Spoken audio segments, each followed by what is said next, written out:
This is a good movie podcast with Katie and Joe. Hello, everybody. Welcome to This is a Good Movie podcast. I'm your co-host, Joe Bates, and next to me is someone Why are you laughing? You're already giggling. Why are you laughing?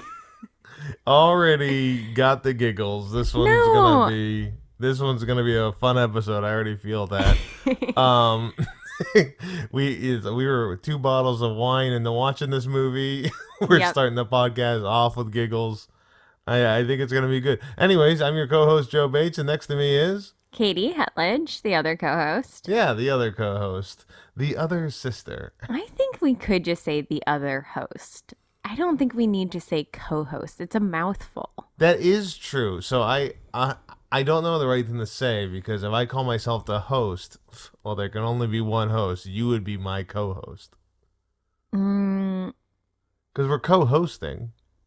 I guess you're right. I guess we could just say host. One of the hosts. If you're in the grammar, if you're a big grammar person out there, feel free to get at us and let us know what the right form is saying. Should we go with the mouthful that I think is correct? And then please write the rest of what we should say for these episodes, and we'll just read it. Yeah, if you could actually script out the whole episode, we're better readers than we are talkers.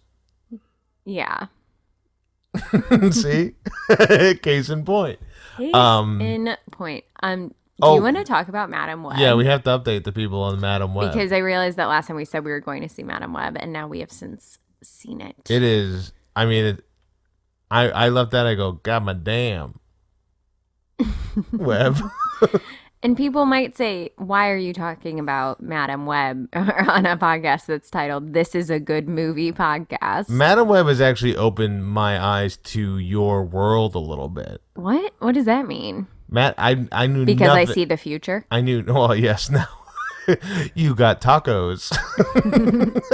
I now know your favorite actress ever. Dakota Johnson? Yes. She's not my favorite actress ever. A favorite person. Favorite. She is maybe my favorite person of the moment. Yes, that's fair. I've watched her in a lot of her press junkets, and it's amazing. I don't know why she's doing any of this. And I honestly think she doesn't. Fun, I think. I think she's like, this is fun. I like doing this. I mean, both of her parents are actors, and then her stepdad's also an actor. So she just grew up in acting family, and now is like, I'll do that too. Yeah, okay. I mean, I'm glad we saw it for next year's Oscars. There's absolutely no realm of possibility where this is acknowledged, even at the Oscars. But I do think she should present. I think she should be invited to be a presenter at the Oscars. Should she come out in the wheelchair? The Madam Web spoiler. The Madam Web wheelchair. Please don't pay for a movie ticket. Like, wait till it's streaming. No, go see it. Support Dakota. Support Dakota, because she actually deals with a lot. She's allergic to limes. Okay. But she still loves them, but she is allergic. It's actually really sad. Okay. Well, that's not in Madam Web. That's just some personal Dakota Johnson life That's from facts. Her architectural digest, like home tour. Yeah. She goes in the kitchen and she's like, oh, I always have limes. I love limes. I love them so much. And then later someone asks her about it and she's like, the thing is, I'm actually allergic to limes. That's so strange. Do you want to explain the Madam Web movie to people and why they should go? Sure. Madam Web takes place in a Spider-Man universe, probably not any of the ones that we really have encountered. We're not sure. Reasons why you should not see this movie. If you want a movie that is good, that has good writing, that has logic, that has an actual villain that is like believable and you know what's up with him. If you want like really good dialogue, believable acting, I would say this is probably not a movie for you. If what you want out of a film is like confusing choices, a lot of kind of like soap opera acting, insane angles. if you don't want the villain to have a backstory at all, then like this would be actually a really good movie for you to see. Also, if you love Zoja Mamet, if you love Sydney Sweeney, it has like a surprisingly stacked cast. Emma Roberts is in it for truly no reason. Mike Epps is in it for no reason. Like, it's crazy, the cast of this movie. Emma Roberts is in there to be the Virgin Mary of spiders. She plays Peter Parker's mom. Yeah, it's a lot. If you want a movie where somebody goes, I have a dream where 4 women kill me, but they're 3 teenagers now. I mean 3. Anyways, it's a premonition. Would you kill them as teenagers? To a person he's having a one-night stand with? Yeah. It's bananas and so funny. Go watch it immediately. I mean, we laughed out loud multiple times, not because of real jokes, but just because it's hilarious. We definitely were laughing a lot. A lot of the audience was laughing. There was a group of middle schoolers that really took Katie out of the viewing experience. Listen. If you have children and you think, oh, my child has gone to a movie, you know what I should do right now is FaceTime them. Please don't do that. I don't think they were FaceTiming their parents. Yes, they were. Yes, he was FaceTiming his mom because he was saying mom. Oh, well, that's funny. Maybe he was saying mommy. He was saying mom. So just don't do that. But because it was at Madam Web, I can't like genuinely get mad and be like, you're ruining Madam Web for me.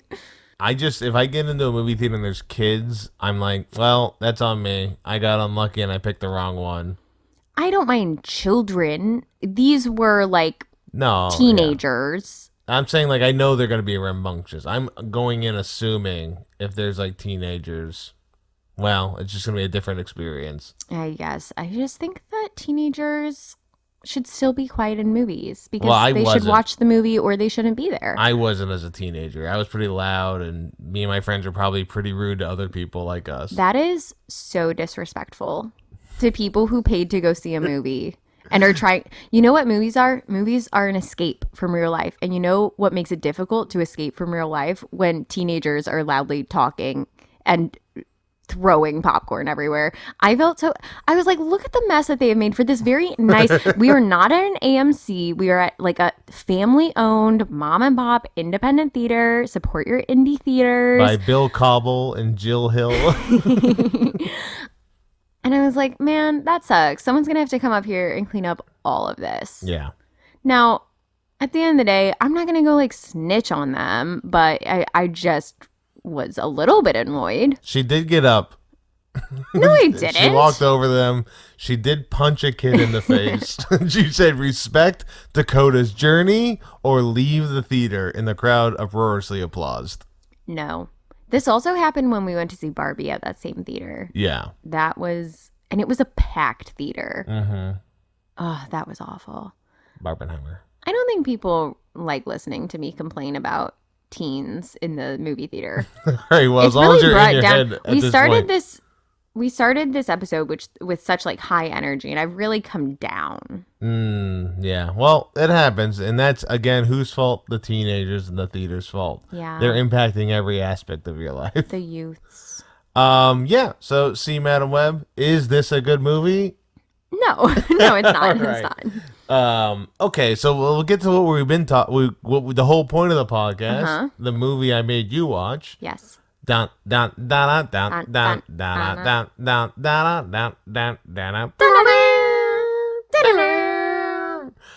Mission Impossible. One. Tom Cruise. I know there are multiple. So 1996 hit. Mission Impossible. $80 million budget. Made $457.7 million in the box office. Oh my gosh. Okay, wait. Do you know who also had an $80 million budget? Madam Web. Madam Web. And do you know how much it made opening weekend of this past weekend? I think 16 million? Yeah, like 17 million. Yeah, that's not good. Okay, so anyway, just to compare, just so everyone has a good frame of reference for Mission Impossible success. if I'm doing the math right here, Mission Impossible did about 30 times Madam Web. Mission Impossible is 30 Madam Webs. And yet, Tom Cruise could never be 30 times the Dakota Johnson. Well, Madam Web can be 30 people because she can split herself up like spiders do. Anyway, so this movie takes place in the Peruvian Amazon rainforest. No. So Mission Impossible, when you went into this movie, what did you think the movie was going to be? I knew it was like a spy action movie. I knew that Tom Cruise is the lead. I knew that this is the like film franchise that he is known for doing his own stunts for. I knew about like the one big scene where he comes in from the ceiling. The hanging one, yeah. That's it. I mean, I didn't give any thought to a potential plot for this movie, who else might be in the movie. It's just Tom Cruise. Yeah, I mean, we'll get into the other people in the movie, but there was spoiler alert, there are other people in these movies. Well, there was a surprise for me that I forgot this person was in the movie. Oh, okay. Fun. Mission Impossible, it's about the IMF spy team. What does IMF stand for? IMF. Impossible Mission Finders? Yeah, I think it's Impossible Mission Finders. No, it can't be. Oh my God, it's Impossible Missions Force. Oh my gosh. You're close. It is a team that only exists in the Mission Impossible universe. Right. But they're the Invisible Martians. That's what they want you to think. Impossible Missions Force. This was a 1966 TV series that got revived in 1988. Which I found out today that the revived series originally was just going to be the same exact scripts as the 1966 series with different actors. Okay. Because there was a writer's strike at the time, so there's we'll just do that script again.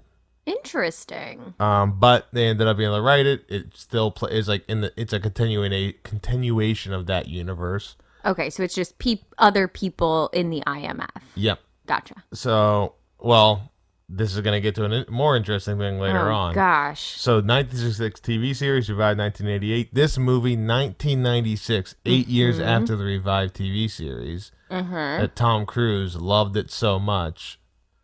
He loved this show growing up. He's like, I got to make a movie about this TV show. Okay.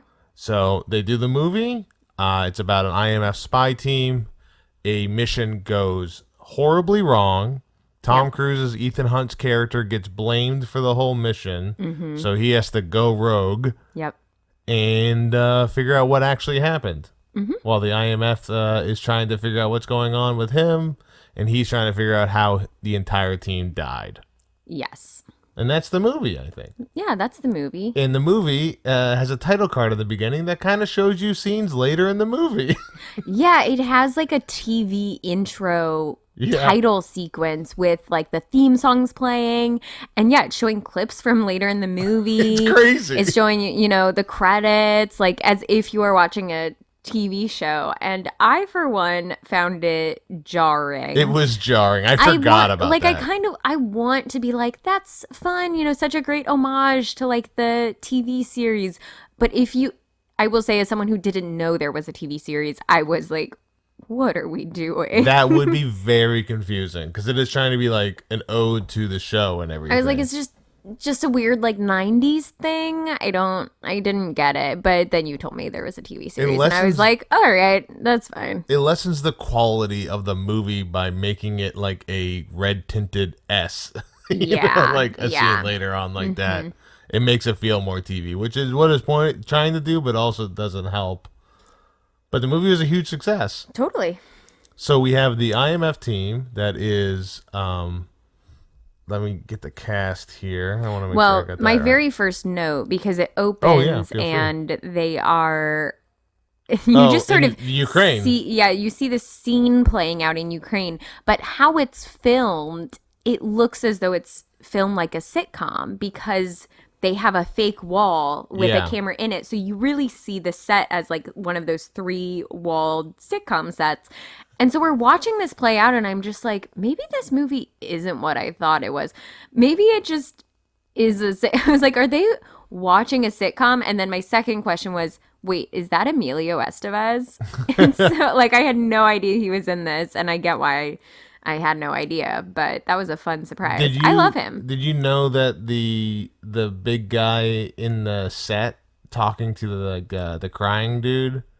Did you know that was Tom Cruise when you first saw him? No, that didn't occur to me. This is a classic Mission Impossible trope. You never know who Tom Cruise is. Well, you eventually do. Once you realize that he, like, some of his masks and costumes and whatever are, yeah, they hide more than other ones. His height often gives him away. All the masks in this movie, and I don't believe it is true for the rest of the series, are real masks. What are the other ones? Fake masks? They're like digitally updated. It's all like digital special effects. Oh, like he's wearing like a green hood. Yeah, and like then they like put when it he on. is wearing the mask of the villain at the end. That's a real mask of the guy. I mean, it's also that actor is playing himself, and then they, for a second, have Tom Cruise in there pulling off a mask. I'm not 100% sure. Maybe. Also, big spoiler alert. But yeah, so there's a lot of mask play. Yeah, a lot of mask play. They go to pull a spy mission, a Mission Impossible, some say, because there's somebody, they're worried about somebody stealing a list of spy. The knock list. Yeah, it's the spy, like their alter egos. Yeah, basically has your spy name compared to what your real name is. So obviously would be very dangerous if it falls. Very dangerous. Very dangerous if it falls into the wrong hands. The knock list. Knock list. So they're like, we got to get this before the bad guy can get it. So they got the team. John Voight is their main mission dude. Yep, he's leading everything. They've got some random woman I don't know the name of. Yep. They've got John Voight's wife, who's also on the team. Well, but it's not his wife; it's his character's wife. Yes, sorry. Not his wife in real life. Yes, John Voight has played Jim Phelps. Phelps's wife is one of the characters, Claire Phelps. Mm-hmm. And then much younger. Much younger. And then Ethan Hunt, the main dude, does all the masks. Mm-hmm. And Emilio Estevez is a random hacker guy. Yeah, he does the hacking stuff, hacks into all their systems. He's hacking away. And there's another woman too. There's three. There's three women? Yeah, there's the wife, there's the one who's like paired up with Tom Cruise, and then there's other one who is in the glasses and like driving. Yeah, the glasses ones. I forgot about the one that. Well, anyways, they all get killed. They all die. They all die very quickly. Emilio Estevez is the first to die. Mm-hmm. And I was like so excited that he was in this movie because you don't see him in a lot. He was a big star in this movie. They wanted to cast him to make like the show like, oh, this is a big deal. Like anybody can die in this movie. Yeah, that totally makes sense because it's on the heels of, we just have come out of the like John Hughes 80s era, and then he's done Mighty Ducks at that point, right? Yeah, I think is he known for something else? No, I'm like John Hughes and Mighty Ducks. That's got to be it. He was in the Mighty Ducks movies in '92. Men at Work with Charlie Sheen was like a big movie of his. That his he was brother. In. Yep. And then he was doing pretty good. It's kind of on the later end of his career. And but he still, really he's like very established. Yeah, he really doesn't do much after this movie. Well, yeah, because he died. Well, Katie, people who die in movies don't die in real life. He's in another movie about the Camino in Spain, the thing that my sister and I walked. Yeah. And he's in that, and he wants to go on the Camino, and then he dies I guess very quickly into it. And then Martin Sheen I won't watch that movie. Ends up going on the Camino like instead of him to kind of connect with his son. But I was just like, wow, Emilio Estevez dying early in films. How was that death? He like fell over. No, Emilio Estevez. No. I mean in Mission Impossible. I'm talking about the Camino. He like falls on a rock. Oh no. Yeah, it's pretty sad. Oh, that was horrifying. He's sitting on top of an elevator in an elevator shaft so he can control the elevator like going up and down and whatever other security things he needs to hack into. And then suddenly that elevator is going up, and it is not stopping. And eventually you kind of I mean, like it goes in his mouth. You're watching this and you're like, but it's a spy movie. It could stop at the very last minute. It's Emilio Estevez. Like, come on. It doesn't. I did close my eyes, so I actually didn't. Does it show him like impaled? Not fully, but like it's like it cuts a second later than you think it would cut. Well, I personally cut for myself right on time.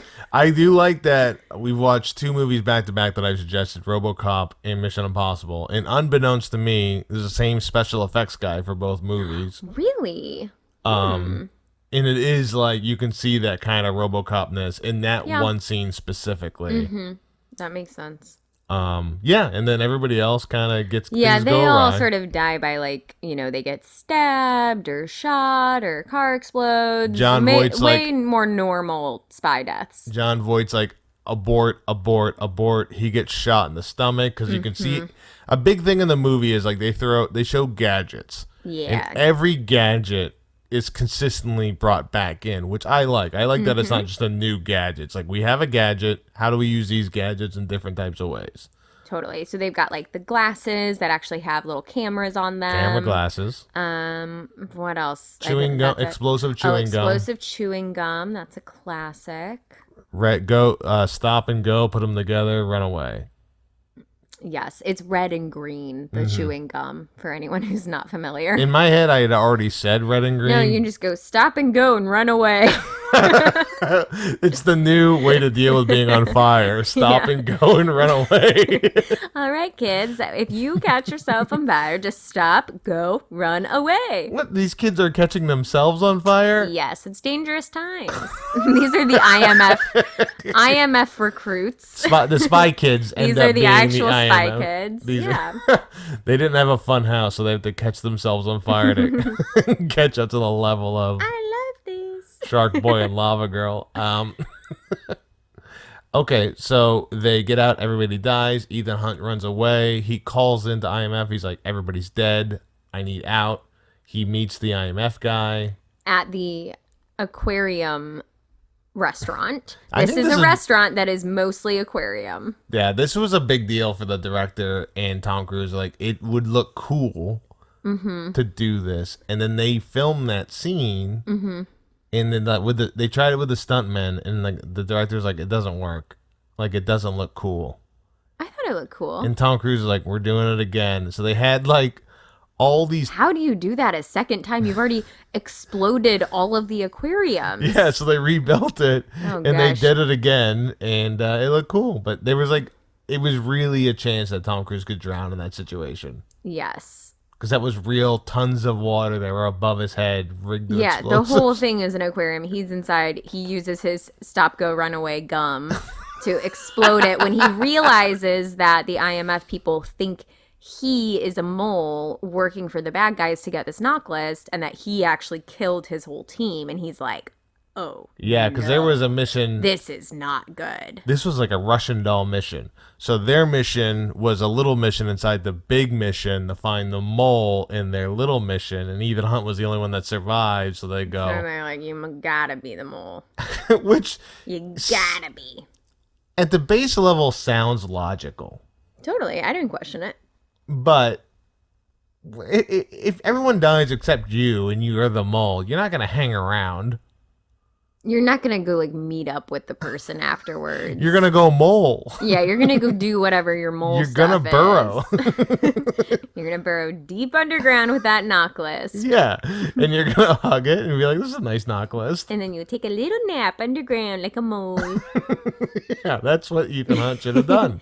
But he didn't because he wasn't the mole. Yeah. But I mean, is it supposed to like occur to you that maybe he is the mole? Because it never occurred to me. No, I think it's pretty clear at that time, like, this is the hero. Yeah. And we need to figure it out. So when this happens, did you have any idea? Oh, you did. You leaned over to me. I told you I thought it was the wife. And here's why. Because the wife's job was to be in the getaway car looking out for stuff. And we see, so the getaway car explodes, but we didn't see her in the car when it exploded. A different person on the team gets into the car. We see her get into the car and it immediately explodes. So we know that she's dead, but we didn't actually see the wife in the car. No. So that's when I was like, and to be honest, she is so much younger than Jon Voight. So I was like, maybe she doesn't love him. Well, that's not, I don't love hearing that from my wife 7 years younger than me. They have a much larger it's a much age difference. So that was my guess. I was like, okay, we didn't see her die. Maybe she is the one who is actually the mole. I will say that what I did like about it is the initial team did feel very much like a team. I thought the chemistry of all the actors together. Yeah, they were palling around. I didn't realize how much I loved a spy team until we saw that. Yeah, it was pretty good. I remember when Ethan Hunt calls them on the phone. Mm-hmm. And him taking like the phone cover off and like replacing it and putting stuff and like cleaning everything off. As a kid, being like, that's so cool. Wait, like, what do you mean? Calls who on the phone? Where is he cleaning stuff? When the whole team dies and he runs to the phone booth to call in like his code. Oh, right, to get the IMF. He like takes meet up with them. Takes the receiver, like unscrews it, like takes the stuff out, does these different things with it, scrubs it, and then like uses it for spy stuff. I remember as a kid being like, that's pretty cool. You're like, these spies could be all around us. They could use everyday items to be spies. If two people are making out next to a brick wall, they don't love each other. They're spies. Those are spies. Those are clear spies. And we have to mention Ethan Hunt did run up and watch Jon Voight fall into the river. Yes, he falls. He's on a bridge. He falls over into a river. Ethan Hunt is like the most 90s name you could come up with. Well, in the movie, they mention his mom. His mom's name is Margaret Ethan Hunt. That's so funny. He's named after his mom's middle name. Well, maybe it's her maiden family name. Yeah. But Ethan Hunt just sounds very 90s. Yeah. So like, perfect name for him. Perfect name. So he goes back to their spy base. Oh, yeah. And he uses the internet. Like, I gotta figure out what's going on. Yeah, the internet, in quotation marks, because this is not the internet that I know. What I like is, I can't even tell because, in 96, I was 3. I wasn't watching this movie. I also wasn't using the internet. I wasn't that advanced, okay? Yeah. So I don't know now. We're like so far past this point in technology. I have no idea if this looked legitimate, if this looked actually like really cool and like, oh, look how advanced this tech is for the spies. They've got it all. Like, I have no idea. There's a movie that it looks like trash to me now. It is trash. Okay. No, it is like bad internet. It is. I used the internet when I was around this age for like Encyclopedia Britannica or Prodigy. That was the internet service we used. And it didn't look like what he was doing. Maybe the email looked the same. Ethan Hunt is emailing the villain, Max, who like nobody knows who this is, but that's who the mole was working for. And so he figures out like a message to send in a Bible. It's very confusing. So he sends this message to this like Max email address. But then he's like, I really gotta find this Max person, and I don't know what country they're from. I don't know anything about them. I'll send off like 50 emails of the same thing in like 50 different languages, and that way at least one of these has to get to this person. Max does respond just to the first email. And the one in English. Just the one in English. He spent like, they show him spending hours it was such a waste of time. And he's getting tireder and tired. Is it more tired, not tireder? Oh gosh, yeah, it's more tired.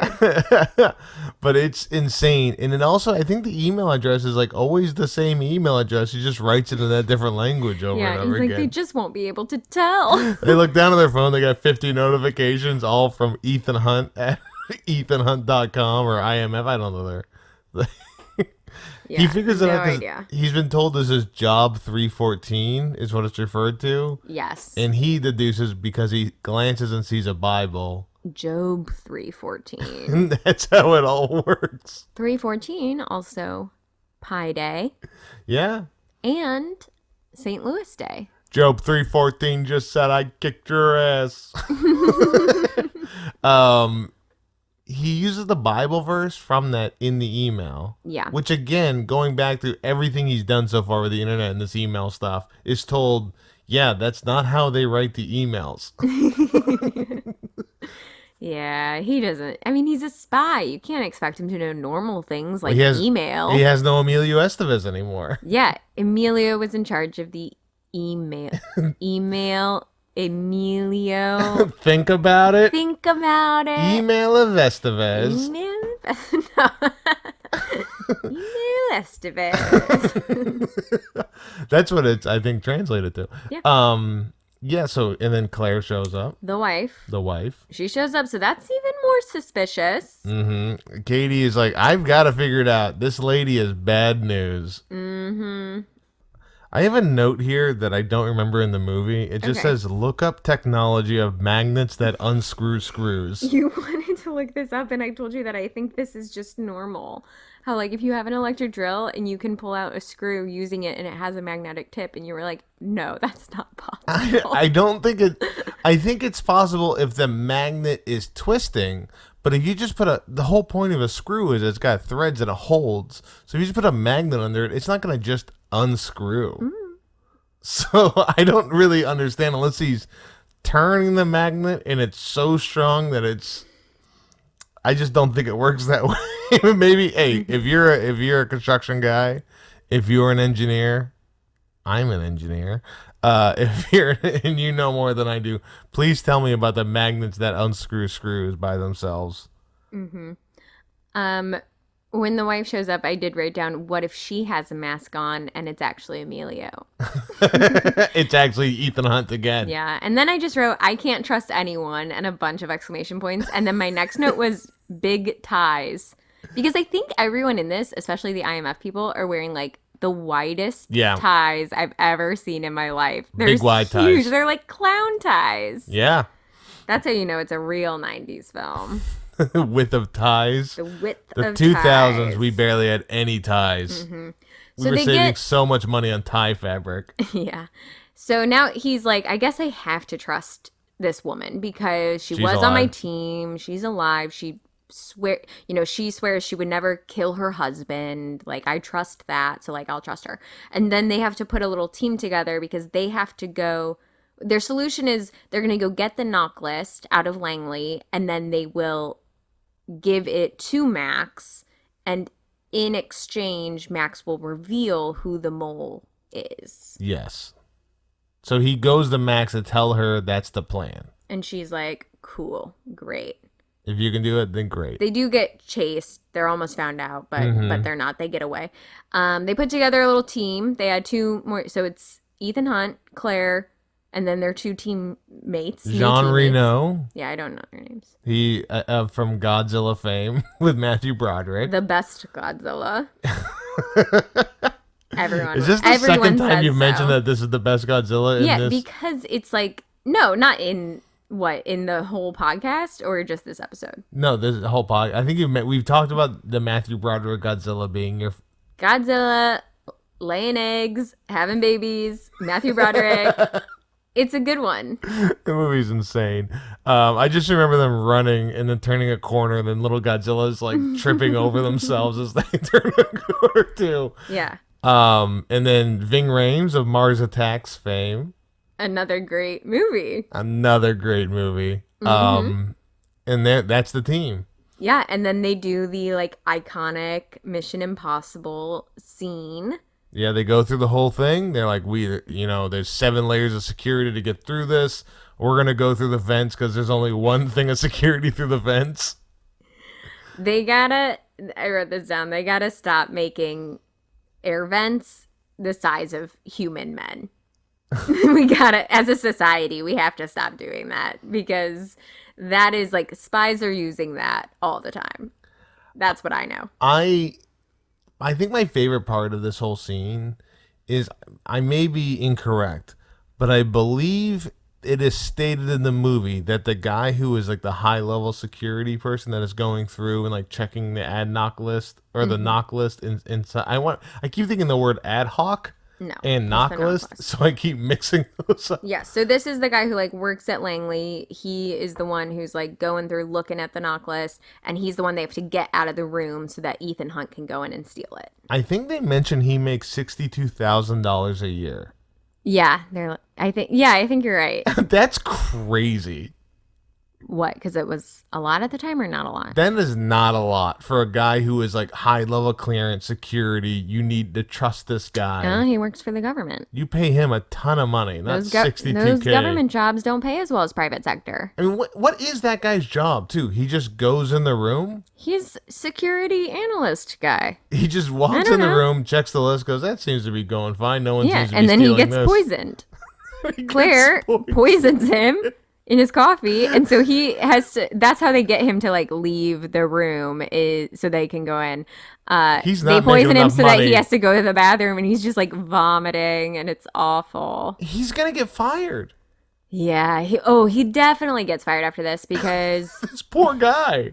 Yeah, so Ethan Hunt descends from the ceiling. I hope he saved up PTO. He's got his little glasses on. Gets a ton of weeks pay at the end there. So we can see what's happening. His little camera glasses. Mm-hmm. He downloads the Knocklist. There's temperature. There's pressure. There's all this lasers. Stuff that they got to account for.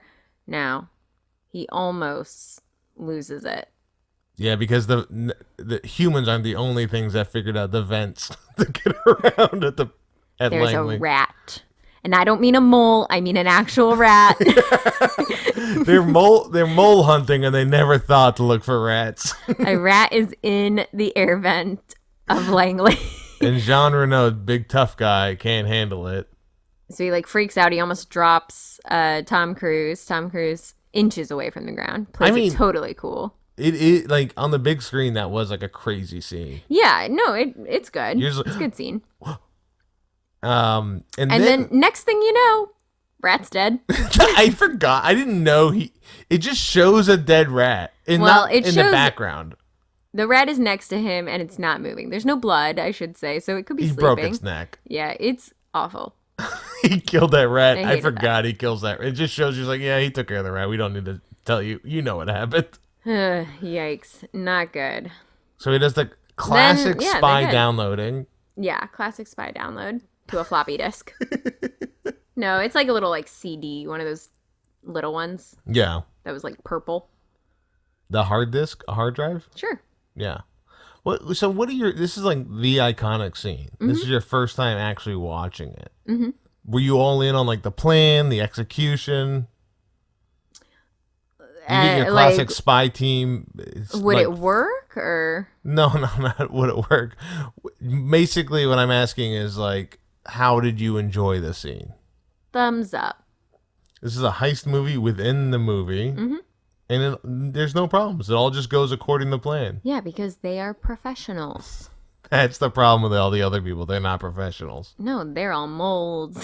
Everyone else is, I don't know if you know what moles are. What if that was the twist?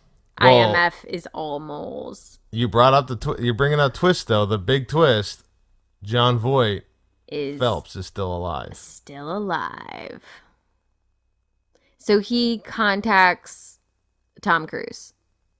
Tom Cruise. No, he's like, Tom Cruise is like on the phone. Yeah, he goes to call IMF head honchos to be like, I got the Knocklist and you don't know where I am. And he like hangs up right before they could trace him. The classic hangout. He hangs up the phone, looks up. Who's on the other side of the phone booth?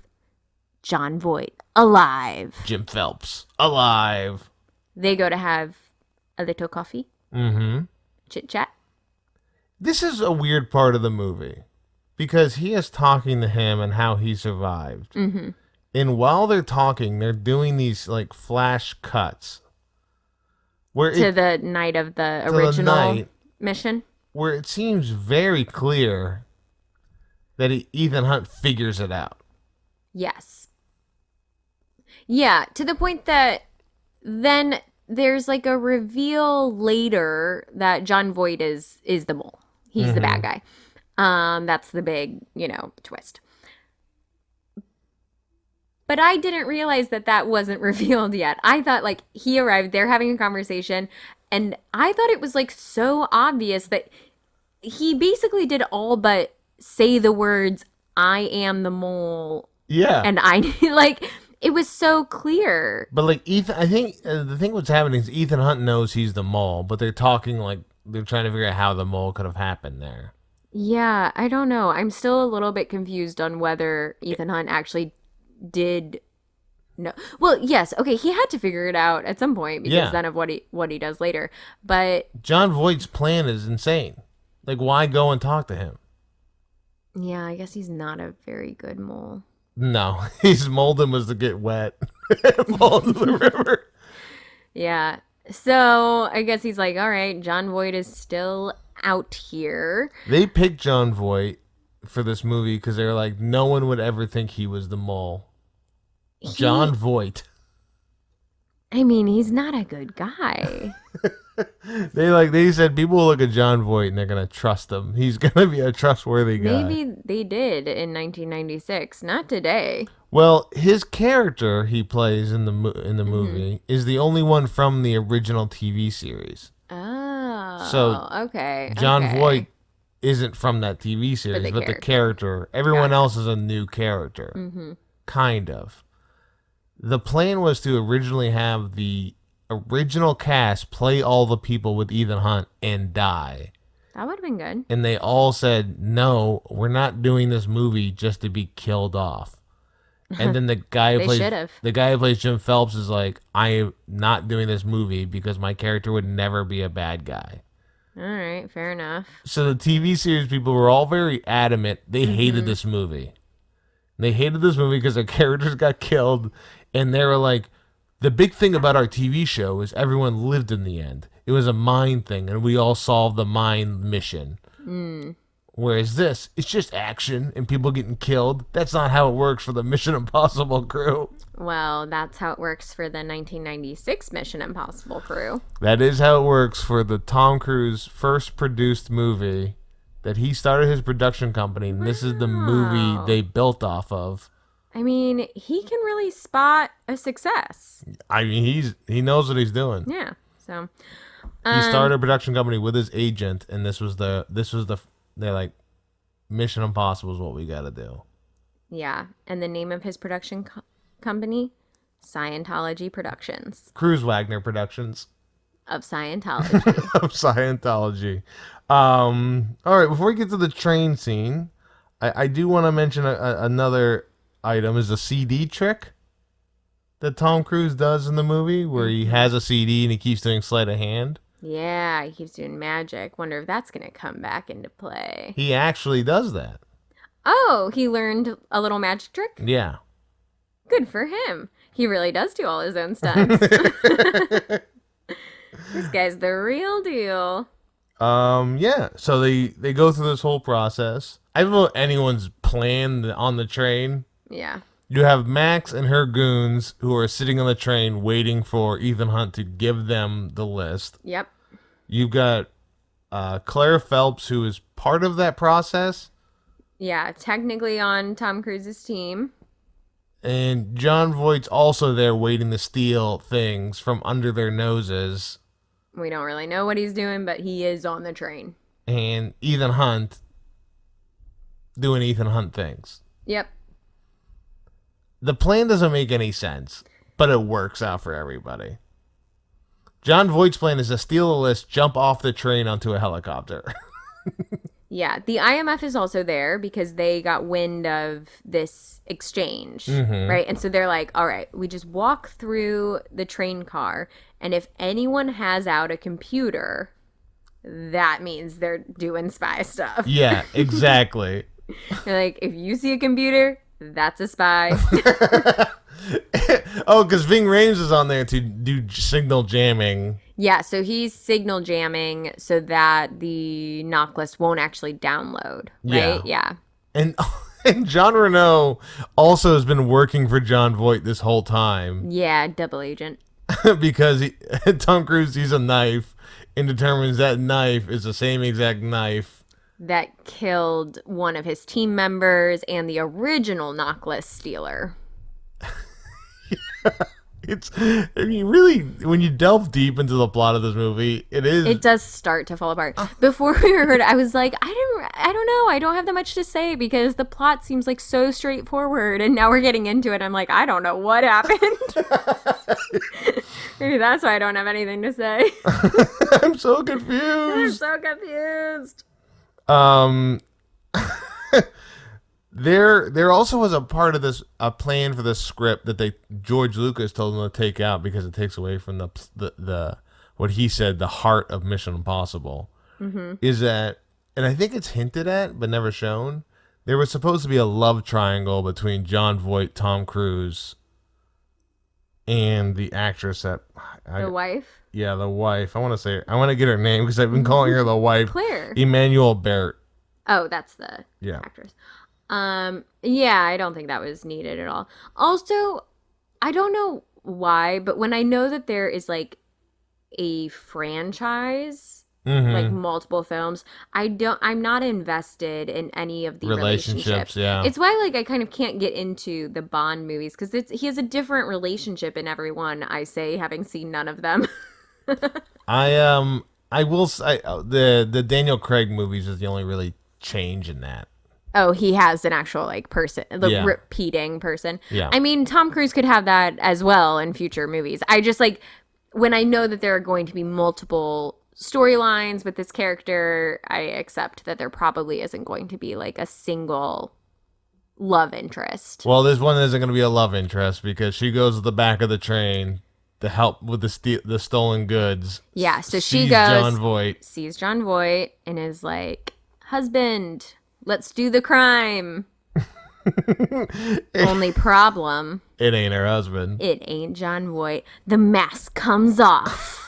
Ethan Hunt. Every time Ethan Hunt takes off a mask, you see how little Tom Cruise is because he's in a big person's body with a little head. I know. It's like a little kid playing dress up. Pretty much. A little spy playing dress up. But then Jon Voight does come out. Mm-hmm. And there's a fight. What did he say? He says the lines like having tasted the goods. Gross. About his wife. Ew. It's really gross. I can't imagine that guy delivering that line and people going, no one will ever think he's a creep. So now they're just now they do a fight on top of the train. Mm-hmm. Which they used an actual skydiving wind tunnel to make.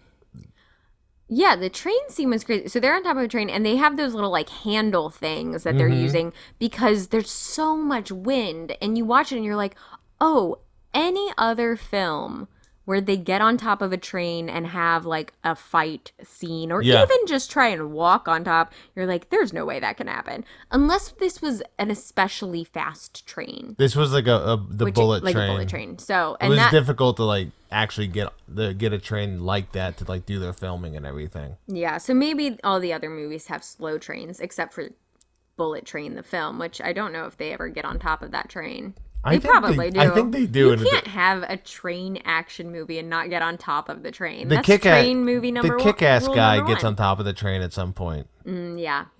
But yeah. Taylor Johnson. That was Tom Cruise is like, it needs to look like you're going to fly off a train at any moment. Mm-hmm. Like, he was very much like, I'm on top of a train. It has to feel like I'm on top of a train. And it does. And their plan, again, while the bullet train is speeding around, is for Jon Voight to jump off this and hang onto a helicopter that Jean Reno is flying. He does. Yeah, I know. I understand, like, they do this, but that's a crazy plan. Yep.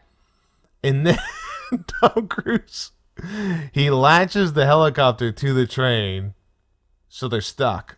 Yeah, they can't go up. And they go in a tunnel. Well, what's the worst thing for a helicopter? A tunnel.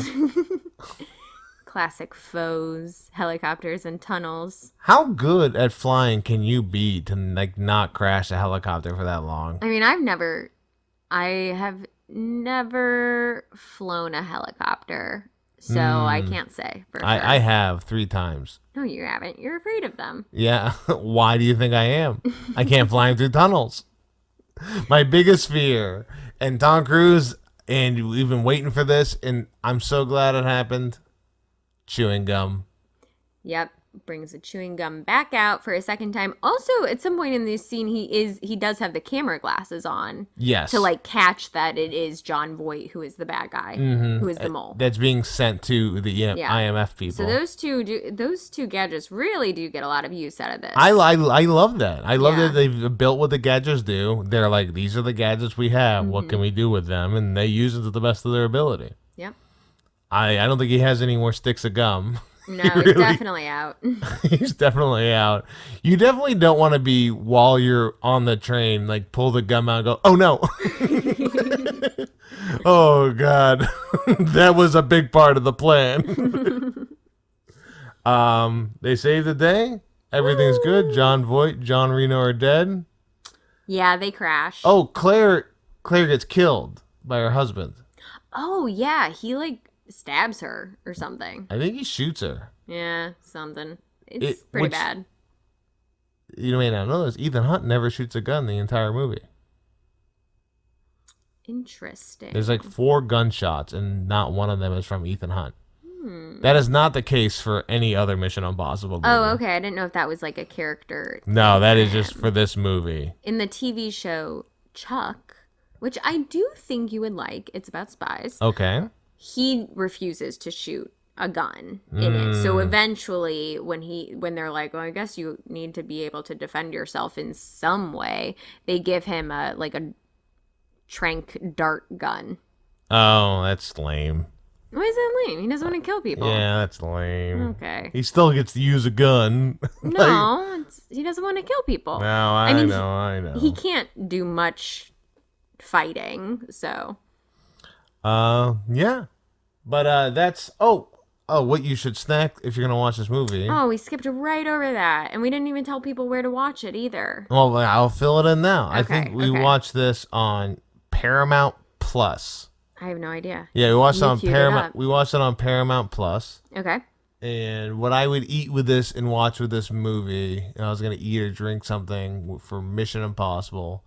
I guess I guess I'd have to go with a nice Czech dish of pierogies, because they're one of the first movies to film in Prague after it left the USSR. That is a fun fact.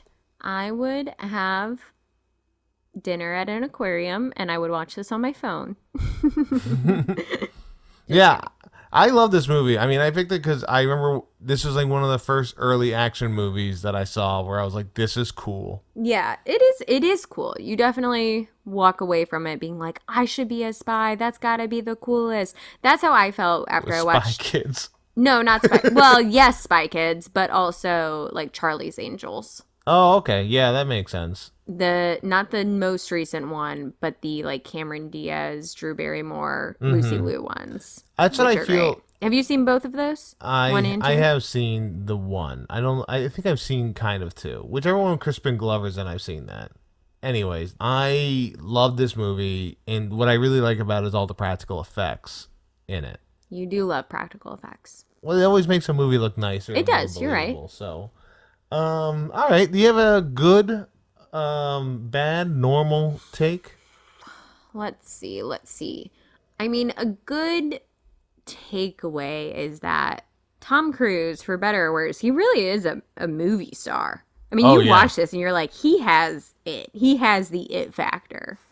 100%. His smile is perfect. Yeah, he A-list for days, like instant success. You have no doubt. You see him in any film, you have no doubt like this guy is a huge movie star.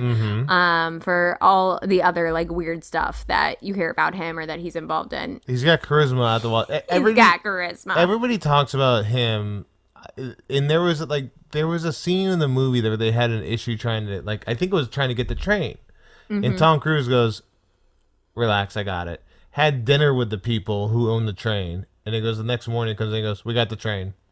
And it's like, what? What is this guy doing?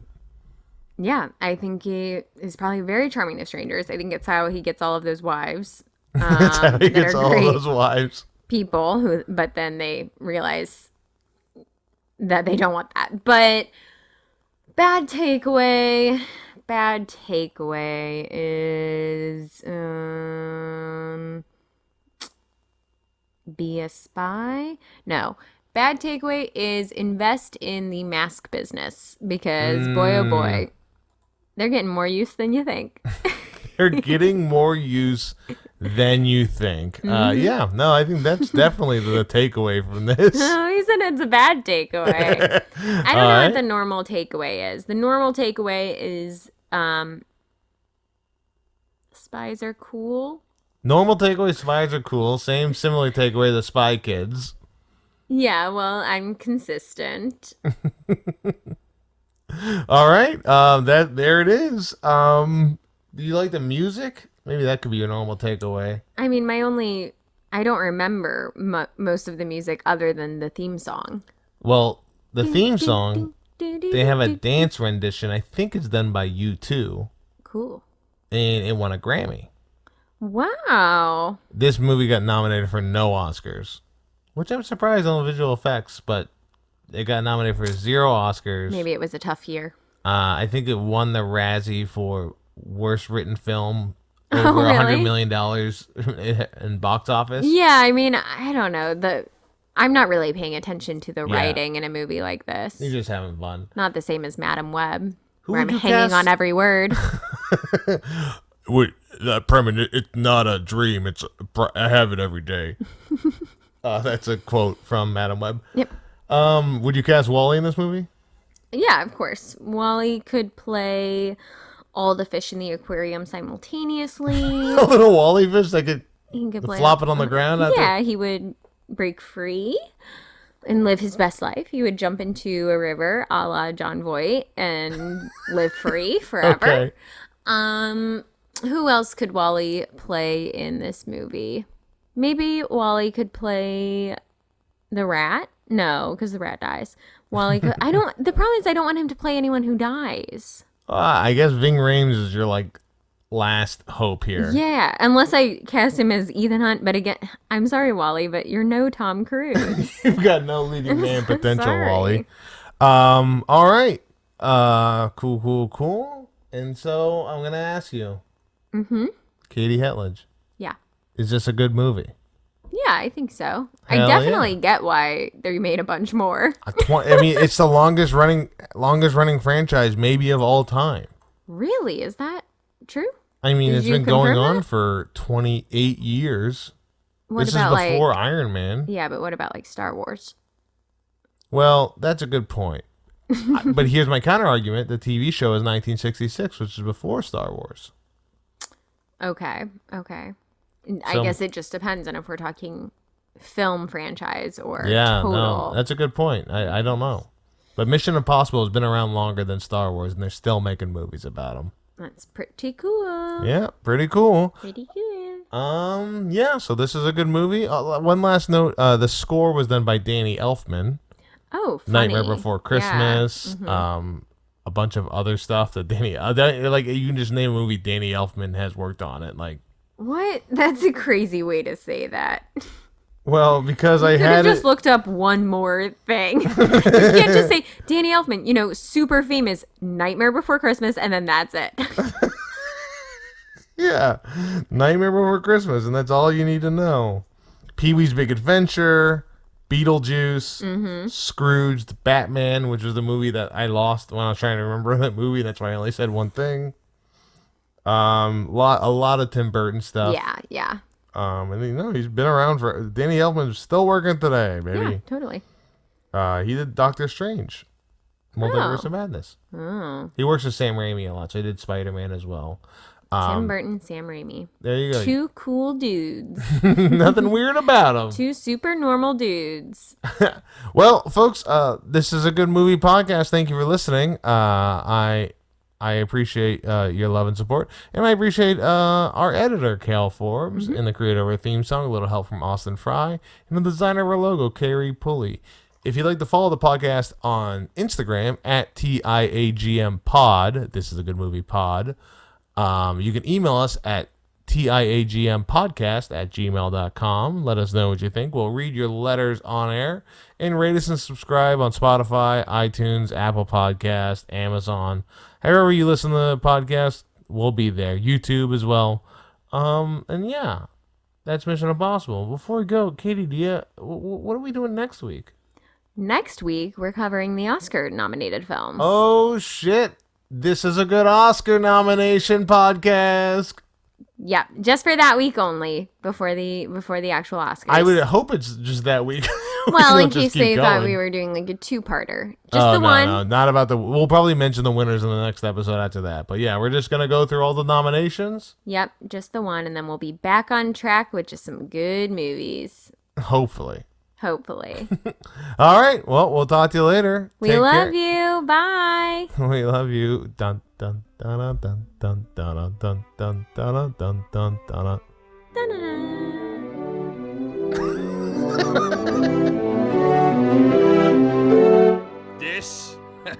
This is a good movie podcast with Katie and Joe.